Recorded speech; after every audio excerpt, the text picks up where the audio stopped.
공휴일을 반드시 피하세요. 우리나라하고 공휴일이 달라요. 설치하고 가야 되는 앱들을 말씀드려 볼게요. 한전은 단 1원도 하지 마세요. 일정 이상이면 수수료가 붙어요. 그것도 3%나 붙어요. 맛집이나 명소, 카페 이런 데를 찾기가 좋아요. 맛집이며 카페며 사진 스팟 이런 게 다 나와요. 중국은 교통비가 굉장히 저렴해요. 도심까지 오는데 택시비가 한 2만 원? 진짜 차로 한 30분 이렇게 걸렸거든요. 교통비도 싼데 전체적인 물가도 싸냐? 절대 그렇지 않아요. 중국은 편의점이 별로 없어요. 안녕하세요, 디붕입니다.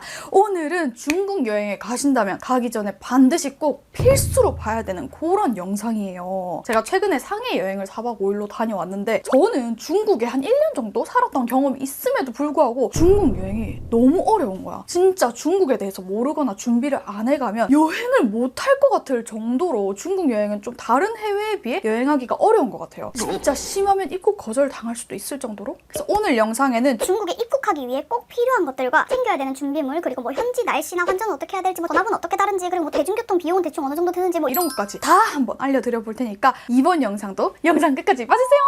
첫 번째로 정말 가장 중요한 거는 비자예요. 중국은 비자가 없으면 여행을 할 수가 없는 나라예요. 중국으로 가가지고 또 다른 나라로 가거나 몇 시간 이내로 체류를 하거나 뭐 이런 식으로 경우에 따라서 비자가 필요 없는 경우도 있지만 일반적으로 중국에 여행을 하고 한국에 다시 돌아오는 우리 같은 여행객들은 무조건 비자를 발급을 해야 되거든요. 근데 이 비자를 발급하는 방법은 두 가지가 있어요. 대행사를 통하는 방법하고 내가 직접 발급을 하는 방법. 저는 개인적으로 직접 발급하는 거를 추천드려요. 왜냐하면 이게 더 싸고 더 빨리 돼. 근데 왜 많은 사람들이 대행사를 통해서 하냐? 번거롭고 귀찮고 어려우니까. 근데 제가 이번에 셀프로 해보니까 생각보다 되게 간단하더라고요. 그리고 네이버 블로그에 보면 친절한 분들이 너무 많아요. 진짜 어떤 칸에 뭘 기입해야 되는지 하나하나 다 알려주고 계시거든요. 그래가지고 셀프로 충분히 할 수 있어요. 셀프로 하는 거에 또 단점은 뭐냐면 직접 이 센터를 가야 돼요. 근데 이 센터가 또 전국에 5곳밖에 없어. 서울, 부산, 광주, 제주, 강릉인가? 이렇게 5곳 있거든요. 그리고 주차비가 너무 비싸. 무료 회차 시간도 없어. 그리고 또 가면 줄을 많이 서야 할 수도 있어요. 제가 간 날은 줄이 별로 없었거든요. 한 오후 1시, 2시 이때쯤 갔었던 것 같은데 한 20분 기다렸던 것 같아요. 한 15분, 20분? 근데 또 제가 발급받는 날에 가니까 줄이 되게 길게 서 있더라고요. 그래서 줄을 좀 서셔야 될 수도 있어요. 근데 또 여기가 되게 약간 돈또 그런 것 같은 느낌이 뭐냐면 줄을 안 서려면 2만 원을 내면 또 줄을 안 설 수가 있어요. 아무튼 뭐 이렇게 직접 가서 이렇게 줄을 서고 내가 여권을 내고 비자를 발급받고 다른 날에 또 비자가 발급되면 직접 찾아오고 이렇게 2번을 총 센터를 방문을 해야 되는 거예요. 그러면 이 센터를 갈 때는 뭘 챙겨가야 되냐? 우선 비행기표, 그리고 우리 숙소 예약 확장표, 그리고 여행 계획표, 그리고 당연히 여권, 그리고 여권 사본, 그리고 온라인으로 미리 작성한 신청서예요. 이 네이버에 또 이렇게 중국 비자 셀프 발행 이런 거 치면 사이트가 하나 나오거든요. 거기에서 우리가 미리 온라인으로 신청을 해서 가야 돼요. 방문 예약은 이제 따로 안 하는데 신청서 작성은 여전히 해가야 되거든요. 근데 이 신청서가 생각보다 약간 적어야 될 게 많아요. 그래서 한 2-30분 정도 넉넉하게 잡고 집에서 작성을 하시고 이걸 가능하면 프린트를 해서 가시고 안 되면 거기에도 프린터기가 있어요. 근데 프린터기도 진짜 비싸요. 흑백인데 한 장에 400원이야. 그래서 웬만하면 이 작성을 해서 근처 뭐 프린트나 뭐 편의점에도 요새는 프린트 되는 데 많잖아요. 그런 데서 프린트를 해서 가세요. 이 신청서는 뭐 이름이나 뭐 항공기 편명 뭐 이런 것들 적는데 아까 말씀드렸다시피 블로그에 너무 자세하게 잘 나와 있어요. 그래서 충분히 따라 하실 수 있고 이런 게 어려우신 분들은 이제 대행사를 통하시는 건데 대행사를 통해서 하면 여권을 우리가 등기나 택배로 보내야 돼요, 센터에. 그러고 이제 비자가 발급이 되면 거기서 또 우리한테 택배로 보내주는 형식이야. 그러니까 당연히 기간이 더 오래 걸릴 수밖에 없겠죠. 그리고 비용도 제일 싼 게 13만 원 정도라고 저는 들었어요. 근데 직접 가서 발급을 받으면 3일 전에 가면 55,000원, 이틀 전에 가면 89,000원, 그리고 하루 전에 가면 11만 원이에요. 이게 뭐 2일 걸린다고 돼 있는데 그 2일이 신청하러 간 날, 받은 날 이렇게 포함해서 2일이거든요. 돈만 많이 낸다면 하루 전에 가도 비자 발급을 받으실 수는 있어요. 근데 이게 또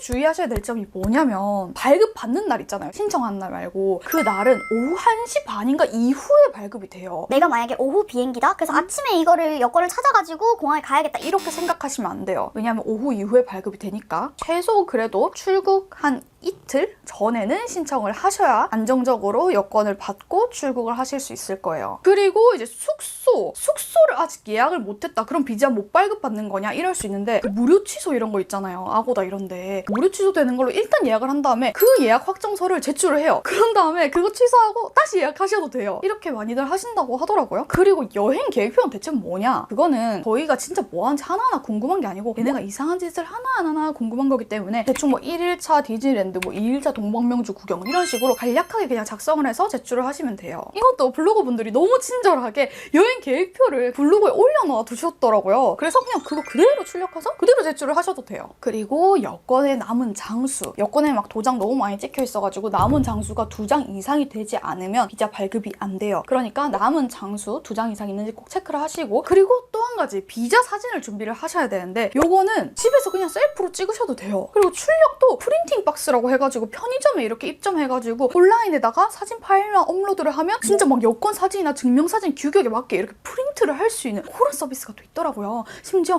단돈 2,000원.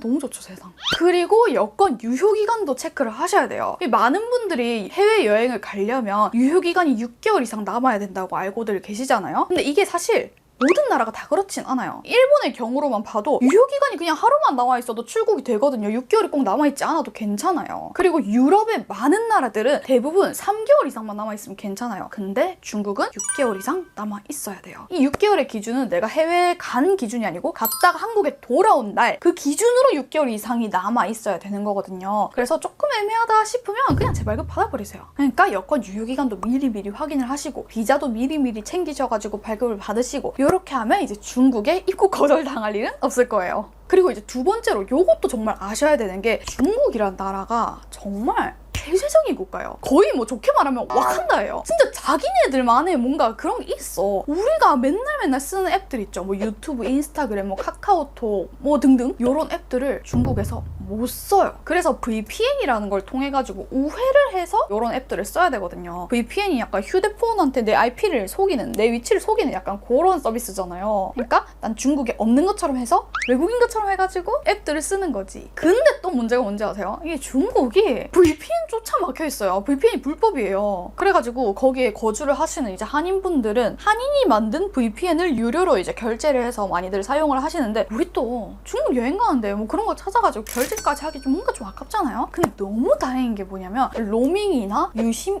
이심 이런 걸로 데이터 로밍을 했을 때 VPN이 자동으로 깔려 있어요. 보통. 근데 이 로밍은 어떤 분들한테 추천드리냐? 해외에서도 전화를 받고 걸고 하셔야 되는 분들, 뭐 사업하시는 분들, 이런 분들은 이제 로밍을 추천드리는데 요건 대신 비싸. 하루에 한 10,000원 정도 하더라고요. 그리고 유심, 요거는 이제 저는 비추예요. 유심은 이제 여기 막 귀걸이 뽑아가지고 여기 그냥 꽂아가지고 막 유심 갈고 이렇게 해야 되잖아. 근데 여행을 하고 오면 그 쪼매내가지고 심이 잃어버리기 쉬워요. 그래서 웬만하면 저는 유심은 이제는 비추천드리고, 이 심은 그냥 QR코드만 찍어가지고 데이터 로밍이 돼요. 심을 갈 필요가 없이. 기본적으로 내 휴대폰에 심이 휴대폰에 들어있는 상태이기 때문에 전화가 오는 것도 뜨고 문자도 받을 수가 있어요. 우리 또 해외에 나가면 은근히 인증번호 받아야 할 일이 꽤 있거든요. 이것도 너무 편하더라고요. 근데 제가 지난번에 유럽 여행을 갔을 때도 이 심으로 데이터 로밍을 했었는데, 아니 엄마 폰은 문자 인증번호 이게 계속 날라오는데 내 폰은 안 날라오는 거야. 알고 보니까 그 설정에 데이터 로밍에 원래 내 폰의 심을 제가 꺼놨더라고요. 그거를 꺼놓으면 내 심이 그냥 죽는 상태이기 때문에 문자나 전화가 오지 않아요. 근데 제가 뭐 데이터 혹시 뭐 터질까봐, 그리고 뭐 데이터가 안 돼가지고 이것저것 눌러보다 그걸 꺼버렸나봐. 그래서 혹시나 이 심을 썼는데 나는 문자 같은 게 안 오더라 하시는 분들은 그 심즉 거기에서 내 원래 휴대폰 심이 켜져 있는지를 확인을 해보세요. 근데 나는 이 심을 켰다가 괜히 데이터 막 폭탄 나올까봐 불안하다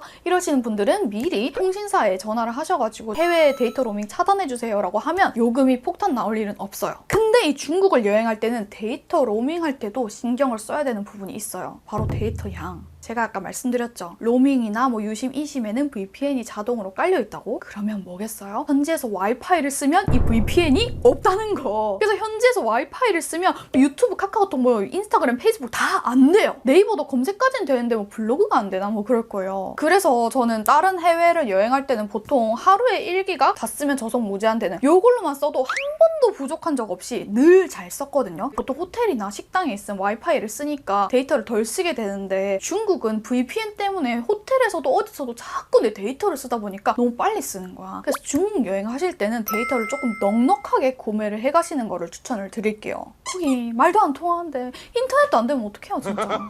그리고 이제 세 번째로 또 중요하게 말씀드릴 게 이 환전에 대한 부분이에요. 중국 여행을 하신다면 환전은 단 1원도 하지 마세요. 그 나라는 현금을 안 써요. 내가 현금을 내도 거스름돈이 걔네한테 없을 확률이 매우 높아요. 그리고 심지어 카드도 잘 안 써요. 그래서 카드 리더기도 내가 카드 쓴다고 하면 어디서 막 주섬주섬 카드 리더기를 찾으세요. 이럴 정도로 카드도 사용을 안 해요. 그럼 대체 뭘 쓰냐? 휴대폰 페이를 써요. 위챗페이, 알리페이. 그러니까 우리나라 뭐 카카오페이, 삼성페이, 애플페이 요런 건데 얘네는 그냥 이걸로만 결제를 해요. 길거리에 있는 노숙자도 QR코드로 돈을 받는다고요. 얘네는. 이 거짓말 같죠? 진짜예요. 근데 우리가 이 페이를 사용을 하려면 카드를 미리 연동을 시켜놔야 돼요. 그래서 그 QR을 찍거나 내가 그쪽에 QR을 찍으면 내 카드에서 연동돼서 돈이 이렇게 빠져나가는 거죠. 근데 이거를 사용할 때 또 주의하실 점이 있어요. 일정 이상 금액 이하로만 수수료가 없고 일정 이상이면 수수료가 붙어요. 그것도 3%나 붙어요. 제가 해보니까 한 200위안까지는 수수료가 안 붙더라고요. 그래서 가게에서 이제 결제를 할 때 예를 들어 뭐 670위안이 나왔다? 그러면 200위안, 200위안, 200위안, 70위안 요렇게 4번에 나눠서 결제를 하면 수수료를 안 낼 수 있어요. 근데 이게 좀 번거로울 수도 있는데 직원들한테 이거 수수료 때문에 그러는데 나눠서 결제를 해도 될까라고 물어보면 다 오케이 하시더라고요. 진짜 바쁜 매장이면 내가 그런 걸 부탁하기도 좀 그렇겠죠? 근데 만약에 내가 막 2,000위안, 3,000위안을 썼어. 근데 나눠 결제하기 좀 그래. 그럴 때는 저는 카드 결제를 했어요. 카드는 저는 어느 해외를 가나 이 트래블 월렛을 추천을 드리거든요. 결제를 할 때도 수수료가 없어요. 그러면 페이 안 쓰고 카드 쓰면 되지. 왜 카드를 안 쓰냐? 저는 그냥 트래블 월렛은 체크카드니까 마일리지가 안 쌓이잖아요? 그래서 저는 개인적인 이유로 이제 알리페이를 더 많이 쓰긴 했는데 그런 이유가 아니더라도 그냥 그 나라 자체가 원래 알리페이나 위챗페이를 위주로 쓰다 보니까 그게 더 편하실 거예요. 그리고 혹시 카드를 챙기신다면 가능한 유니온페이를 가장 먼저 챙기시고 비자, 마스터카드, 아메리칸 익스프레스. 아메리칸 익스프레스는 어느 나라를 가도 잘 되는 곳이 없어요. 비자, 마스터카드가 웬만하면 제일 많이 쓰는데 중국은 또 유니온페이가 그나마 많이 써요. 그러니까 가능한 이렇게 챙기고 가시고 참고로 트래블 월렛은 비자입니다. 제가 결제를 했을 때 안 된 곳은 없었어요. 아무튼 환전에서 가장 중요한 것은 단 1원도 현금화하지 마실 것. 그럼 이제 다음으로는 중국을 여행하기 위해서 반드시 설치하고 가야 되는 앱들을 말씀드려 볼게요. 진짜 이거는 추천이 아니고 필수예요. 이게 없으면 여행이 불가해요. 일단 제일 먼저 필수로 깔아야 될 거는 알리페이랑 위챗. 이 알리페이는 중국어로 쯔푸바오고 위챗은 웨이신이에요. 그러니까 그 사람들이 이렇게 발음하는 게 알리페이, 위챗이 아니라고 해서 헷갈리지 마실 것. 중국인들은 영어를 절대 영어 발음대로 읽지를 않아요. 자기네들 발음이 있어요. 아무튼 요 앱은 진짜 둘 다 까셔야 되는데 일단 알리페이는 한국인들이 이제 카드 연동을 해가지고 결제하기 편해요. 그럼 위챗페이를 왜 굳이 깔아야 되냐? 이거는 우리나라 카카오톡 같은 앱이거든요. 채팅을 할 때 이 앱을 무조건 써요. 내가 채팅할 일이 뭐가 있냐 중국 앱으로. 근데 거기 직원들하고 소통을 하게 된다면 무조건 이 위챗으로 소통을 하시게 될 거예요. 뭐 예를 들어서 어디 예약을 한다든지 아니면 뭐 저의 경우로는 뭐 스튜디오 촬영을 했는데 사진 언제 받을 수 있냐 뭐 물어본다든지 이런 식으로 소통을 할 때 거의 무조건 위챗을 쓰기 때문에 이것도 미리 깔고 회원가입까지 해서 가시는 거를 추천드릴게요. 그리고 알리페이랑 위챗을 반드시 깔아야 하는 또 하나의 이유. 얘네는 식당에서도 주문을 다 QR코드로 해요. QR코드 찍는 거를 중국말로 싸오라고 하거든요. 그러니까 뭐 싸오라는 말이 들리면 이 QR코드 인식해라 이걸로 이제 알아들으시면 되고 우리는 일반적으로 뭐 식당이나 어디에 QR코드가 있더라도 그냥 카메라 켜가지고 이렇게 인식하면 인식이 되잖아요. 얘는 안 돼요. 무조건 알리페이나 위챗 어플에서 이제 QR 인식을 눌러가지고 QR을 해야 주문창이 뜨거든요. 그래서 얘네는 종업원한테 이렇게 주문한 형식이 아니고 그 앱에다가 이렇게 주문해가지고 거기서 바로 결제하고 이런 시스템이 이제 너무 당연해졌기 때문에 이 앱들은 거의 무조건 깔고 가셔야 돼요. 그리고 그 다음으로 또 깔아야 되는 앱이 띠디추싱이라는 앱이에요. 이거는 택시 어플이에요. 그랩이나 우버나 뭐 카카오 택시 이런 느낌이죠. 근데 이 띠디추싱은 완전히 필수는 아닌 게 이 알리페이 그 쯔푸바오 안에 띠디추싱이 연동이 돼 있어요. 그래서 굳이 깔지는 않으셔도 되는데 가끔 이 쯔푸바오 안에 있는 띠디가 오류가 날 때가 있더라고. 그래서 저는 그냥 둘 다 깔아버렸거든요. 중국에서는 택시도 거의 무조건 앱으로 잡기 때문에 이 앱도 꼭 깔고 가시면 좋을 것 같아요. 그리고 다음으로 꼭 깔고 가셨으면 하는 앱은 지도 앱이에요. 얘네는 구글 자체를 안 써요. 그렇기 때문에 구글 맵스에 등록이 많이 안 돼 있어요. 막 맛집 이런 것들이. 그래서 이 중국에서 쓰는 중국 지도 앱을 다운을 받고 거기서 이제 위치를 검색해서 다녀야 되거든요. 근데 이제 중국에서 제일 많이 쓰는 앱이 고덕 지도 그리고 바이두 지도예요. 저는 이번에 고덕 지도만 다운을 받아가지고 갔거든요. 둘 중에 하나만 다운받으시면 돼요. 한국에서 미리 내 숙소나 내가 가고 싶은 곳들을 검색을 해가지고 즐겨찾기를 해놓으시는 게 훨씬 편하실 거예요. 왜냐면 이게 또 영어도 안 되고 번역도 안 되고 그래요. 그래서 중국어로 다 검색을 해야 되고 그렇단 말이에요. 참 이 나라 어렵죠.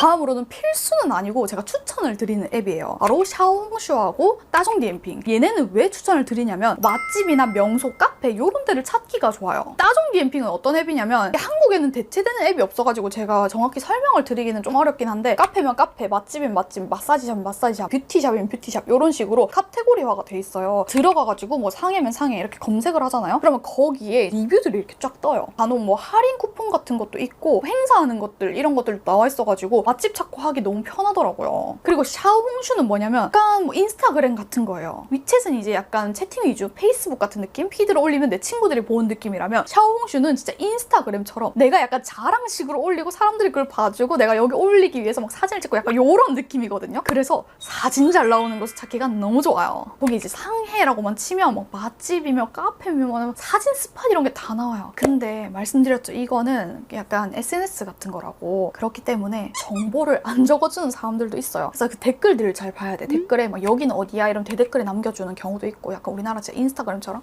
DM으로 문의 주실게요. 약간 요런 느낌? 그래서 정보를 찾기 조금 어려울 수 있으나 사진 잘 나오는 곳 찾기에는 샤오홍슈만한 것이 없다. 근데 이 샤오홍슈에서 하프를 찾을 때 꼭 주의를 하셔야 되는 점이 있어요. 그 가게가 여전히 영업을 하는지 그 메뉴를 여전히 판매를 하는지를 꼭 확인을 해보세요. 최신 순으로도 볼 수가 있거든요. 그래서 최신 글을 꼭 확인을 해보세요. 저는 이제 이번에 상해에서 정말 먹어보고 싶은 음식이 있었는데 최신 순으로 글을 보니까 다 막 7월, 8월 이렇더라고. 알고 보니까 그게 시즌 메뉴였어요. 가게도 제가 예쁜 곳이 있어서 찾아갔는데 없어진 가게더라고요. 이런 식으로 가게가 없어지기도 하고 메뉴가 시즌 메뉴이기도 하고 이러니까 꼭 최신 글 확인해가지고 최근까지도 판매를 하고 있는지를 확인을 하고 그 장소로 가셔야 될 거예요.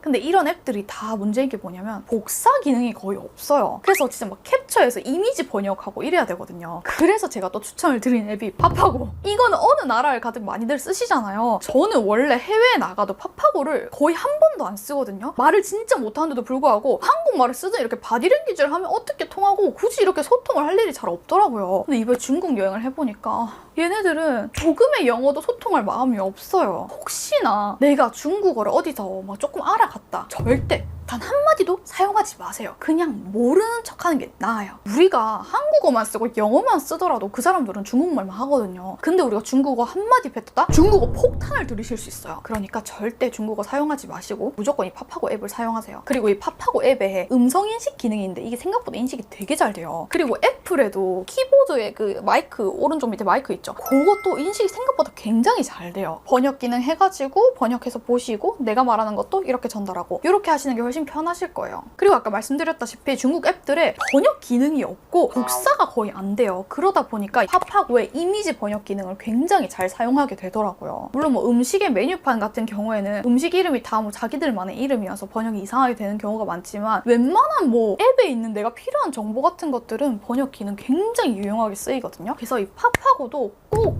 깔고 유용하게 써보세요. 그리고 이제 뭐 디즈니랜드 가시는 분들은 디즈니랜드 앱도 미리 깔고 뭐 티켓도 등록할 수 있으면 등록하고 가시는 게 훨씬 좋아요. 5번째로는 대중교통에 대해서 말씀을 드려볼게요. 저는 이번 4박 5일 여행 동안 대중교통을 단 한 번도 이용을 하지 않았거든요. 이 중국은 교통비가 굉장히 저렴해요. 그 말은 택시비도 저렴하다.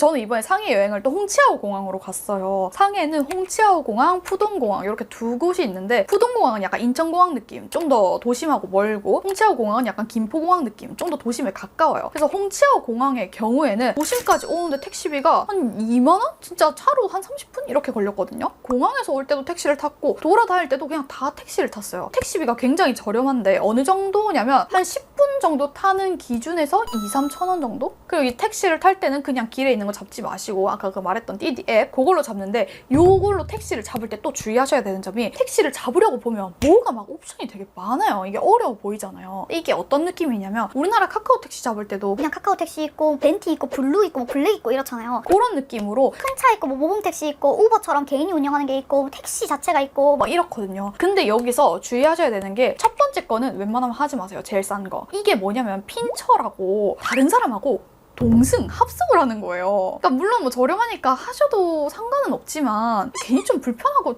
그렇잖아요. 그걸 해봤자 그렇게 막 많은 돈이 차이가 나는 게 아니니까. 거기에는 1개, 2개 이런 식으로 막 적혀 있어요. 그러면 웬만하면 그거는 이제 동승하는 차인가 보다 하고 이제 피하시고 아래 거부터 이제 체크를 하셔가지고 택시를 부르시면 돼요. 그럼 대중교통은 어떻게 타냐? 얘는 또 대중교통도 앱으로 결제를 해서 타요. 진짜 그냥 모든 걸 다 휴대폰으로 다 하는 세상이에요, 여기는. 아니 뭐 지하철역에 들어가면 지하철역에 뭐 카드, 일회용 카드 이런 거를 살 수 있는 걸로 알고 있긴 한데 이것도 앱으로 하시는 게 편하고, 그리고 그냥 웬만하면 택시를 타세요. 대중교통이 매우 저렴하긴 하거든요. 제가 있었을 때 몇 년 전에가 2위안, 3위안 뭐 이랬으니까 뭐 몇백 원이었어요. 근데 중국은 또 대중교통을 탈 때도 짐 검사를 다 해요. 막 사람도 많고, 그리고 노선도 굉장히 복잡해요. 특히 대도시의 경우에는 우리나라랑 다르게 이렇게 노선이 겹치는 구간이 있다? 우리나라로 따지면 건대 입구 다음 뭐 성수, 뚝섬 뭐 예를 들어서 이렇게 가잖아요. 그럼 이 세 라인을 질러 가는 거는 2호선밖에 없잖아. 그러니까 우리 입장으로는 성수네, 다음이 건대 입구네, 그러면 내가 2호선을 타면 되겠다 이렇게 생각을 하잖아. 근데 중국은 이렇게 겹쳐서 가는 게 막 3호선이 있고 그래요. 다음 역도 제대로 오고 다다음 역도 제대로 왔다고 해서 내가 맞게 탄 게 아닐 수 있는 거야. 너무 복잡해요. 사람도 많고 짐 검사도 해야 되고. 그냥 차라리 택시를 탑시다 우리. 어차피 뭐 관광지로 이렇게 다니는 거는 다들 그렇게 멀지 않아가지고 택시비가 진짜 몇천 원씩밖에 안 나와요. 혹시 뭐 기차를 타시거나 하신다면 여권 꼭 필수로 챙기셔야 되고, 그리고 기차 시간이 굉장히 막 자기 멋대로거든요. 2시 기차인데 막 1시 55분에 출발을 하는 경우도 있어요. 정말 말이 안 된다고 생각하지만 그런 경우가 꽤나 있어요. 그러니까 뭐 기차를 타거나 하실 때는 짐 검사하는 거 뭐 이런 거 생각해서 진짜 미리미리 가시고, 여권 꼭 챙기시고. 여권 없으면 못 타요. 교통비도 싼데 전체적인 물가도 싸냐? 절대 그렇지 않아요. 우리가 가는 곳들은 보통 여행지잖아요. 이런 곳은 미치게 비싸요. 진짜 한국보다 더 비싸요. 진짜로. 로컬 식당들만 가면 싸거든요. 근데 로컬 식당들도 밥은 싼데 카페 음료는 다 좀 비싸더라고요. 동네 카페도. 아무리 싸다고 해도 싼 밥보다 싸진 않아. 그리고 우리가 일반적으로 뭐 네이버에 검색해서 나오는 또 사람들이 맛집이라고 하는 그런 식당들은 대부분 현지인들이 가는 그런 로컬 식당이 아니고 진짜 관광지에 있는 그런 식당들이기 때문에 웬만하면 다 비싸요. 메뉴 하나에 뭐 10,000원 정도? 그리고 진짜 막 동방명주 보이고 막 이런 곳들은 미치게 비싸거든요. 제가 이번에 상해 여행을 가서 동방명주가 보이는 허거집이 있길래 가격 같은 거를 검색을 안 하고 갔어요. 그러니까 비쌀 거라고 아예 인식조차 못한 것 같아 내가. 근데 갔는데 그 동방명주 보이는 뷰에 앉으려면 3,000위안 이상을 주문을 해야 된대요. 3,000위안이면 57만 원이세요. 근데 심지어 거기도 예약이 다 찼대. 그래서 동방명주가 저 멀리서 보이는, 이게 사람들 사이에 보이는 그런 자리에 앉았는데 진짜 필요한 것만 주문했거든요. 거기도 제일 싼 거 주문하고. 근데 25만 원이 나온 거야. 특히 신천지 이런 데서 밥을 먹으면 굉장히 비싸거든요. 그러니까 물가가 중국이라고 해서 절대 저렴할 거라고 생각하지 마시고, 너무 비싼 걸 난 굳이 먹고 싶지 않다 하신다면 미리 가격표를 보고 가시면 좋을 것 같아요. 그리고 중국은 팁 문화가 없어요. 그러니까 팁은 주실 필요가 없습니다. 그리고 이제 7번째로 전압. 중국도 한국이랑 똑같이 220V예요. 대신 그 생긴 모양이 다르거든요. 그래가지고 우리나라 거를 가지고 가면 사용할 수는 있으나 꽂을 수 있는 콘센트가 없으면 사용을 못할 수도 있어요. 근데 저는 따로 멀티 어댑터를 챙겨가진 않았거든요. 웬만하면 근데 꽂을 수 있는 곳이 있어가지고. 그리고 우리가 가는 호텔들은 막 USB 꽂는 것도 막 침대 같은 데 웬만하면 있을 거예요. 혹시 모르니까 멀티 어댑터를 챙겨 가셔도 되지만 일단은 챙기지 말고 가시고, 혹시나 없으면 호텔 프런트에 혹시 어댑터 빌릴 수 있냐고 물어보면 웬만하면 한두 개씩은 다 있을 거예요. 그래서 빌려 쓰시는 걸로. 그리고 다음으로는 쇼핑. 중국은 쇼핑할 게 없어요. 진짜 없어요. 웬만한 뭐 명품 같은 것들은 한국이 훨씬 저렴해요. 절대 저렴한 게 아닌데도 불구하고 중국은 더 비싸요. 아이폰 이런 것도 더 비싸요. 진짜 뭐 중국에서만 살 수 있는 과자 이런 것들 말고는 크게 뭐 쇼핑 리스트랄 거는 없는 것 같아요. 근데 과자 같은 것도 사려면 좀 알아두셔야 되는 게, 중국은 편의점이 별로 없어요. 우리나라도 그렇고 특히 일본도 그렇고 편의점이 진짜 많잖아요. 무슨 길만 가면 몇 개씩 있고 그렇잖아요. 중국은 그렇지가 않아요. 정말 찾기 힘들 정도로 편의점이 잘 없거든요. 그래서 내가 만약에 과자를 사 먹고 싶다 이러면 뭐 시장이나 마트 같은 데를 찾아서 가시면 좋고, 편의점이 있다면 그때 그냥 들어가서 사셔야 돼요. 편의점 진짜 잘 없어요. 그리고 쇼핑할 일이 딱히 없고 막 쇼핑하러 온 사람이 없어서 그런지 텍스 리펀이 되는 곳을 잘 못 봤어요. 저는 이번에 4박 5일 여행하면서 화장품 쇼핑을 엄청 했는데 텍스 리펀 된다는 곳이 한 곳도 없었거든요. 그래서 여권도 굳이 내가 불안하다면 들고 다닐 필요는 없을 것 같아요. 뭐 신분증이 필요한 곳이라면 필요하겠지만. 그리고 날씨는 상해의 경우에는 우리나라보다 더 아래에 있잖아요. 그래서 더 덥고 진짜 습해요. 갈 때마다 습했어요, 거기는. 보통 저는 호텔에서 드라이로 이렇게 머리를 말리면 건조해서 엄청 빨리 말랐거든요. 여기는 잘 마르지도 않아. 대신 습해가지고 눈이 하나도 안 건조하더라고. 제가 원래 10분에 한 번씩 인공눈물 넣는 사람인데 중국 여행하면서 한 번도 안 넣었잖아요. 그러니까 습하니까 습할 거 고려하시고 이제 머리나 뭐 이제 모자 같은 거 챙겨가시면 좋을 것 같아요. 그래도 더워요. 겨울에도 눈이 거의 안 와요. 그냥 아예 안 온다고 보시면 돼요. 자, 이렇게 중국 여행을 하기 위해서 필요한 정보들, 그리고 좀 도움이 될 만한 정보들을 웬만한 거는 다 알려드린 것 같은데 혹시 빼먹은 거 없겠지? 그리고 중국 여행을 아직 예약은 안 하고 그냥 가고 싶다, 갈 계획이다 이러신 분들은 일정을 잡을 때 공휴일을 반드시 피하세요. 우리나라하고 공휴일이 달라요. 근데 얘네는 공휴일 한번 묶이면 이렇게 길게 막 10일 동안 막 묶고 이런 경우가 많거든요. 그럼 진짜 뭐 민족 대이동을 해요. 그러니까 사람이 진짜 많고 막 줄 엄청 서야 되고 이렇단 말이에요. 그래가지고 내가 가는 날이 중국의 공휴일은 아닌지 꼭 미리 한번 체크를 해보세요. 이것들만 아시면 중국 여행은 꽤나 수월하게 하실 것 같아요.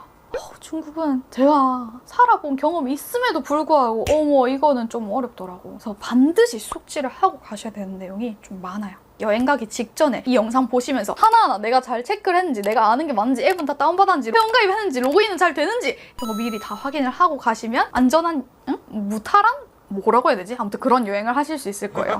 자, 그럼 오늘 영상 여기까지고요. 오늘 영상도 잘 보셨다면 구독 한번 해주시고 10시에 올라오는 디붕이 영상을 기다려주세요. 그럼 오늘도 디붕이었습니다. 안녕! 저는 이번에 중국 여행 가가지고 관광지 위주로 안 다니고 거의 그냥 뭐 진짜 뭐 사업 준비하러 가는 사람처럼 화장품 쇼핑만 막 하고 막 메이크업 받고 헤어 받고 막 스튜디오 촬영하고 막 이런 것들만 하고 왔거든요. 그래서 관광지 막 이렇게 정리한 느낌의 그런 브이로그는 안 올라가겠지만 저의 이런 약간 이색 체험 브이로그도 올라갈 예정이고, 제 쇼츠에 뭐 중국 화장품 리뷰라든지 뭐 중국에서 헤어 메이크업 뭐 스튜디오 받은 뭐 이런 얘기라든지 이런 것들 올려놨으니까 그런 것도 보러 와주세요. 그럼 안녕! 여행 잘하세요. 조심히 여행하고 오세요. 조심히. 아, 여행자 보험 드세요. 얼마 안 하니까. 왜 이렇게 말이 많니 나.